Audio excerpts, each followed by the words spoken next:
You've used this before on squeaky doors, rusty bolts, bike chains. But WD-40 wasn't made for your garage. It was made for rockets, actual military rockets.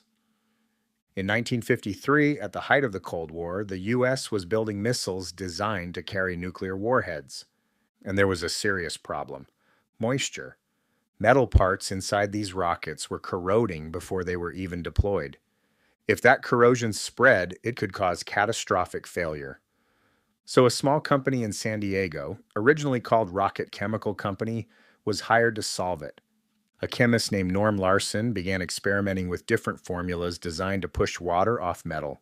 He didn't get it right the first time, or the 10th, or even the 20th. It took 40 separate attempts before they finally created a formula that worked.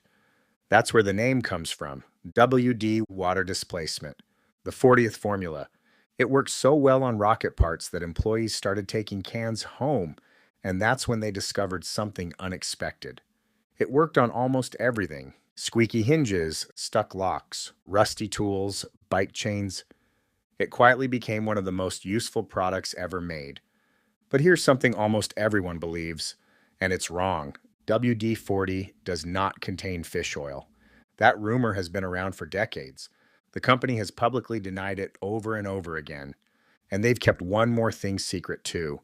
They never patented the formula. Because if you patent something, you have to publicly disclose the ingredients. So instead, they locked it away as a trade secret.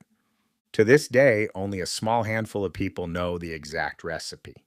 The company eventually renamed itself after the product, WD-40 Company, all because the 40th attempt finally worked. So the next time you spray it on a squeaky hinge, just remember, you're using rocket technology in your garage.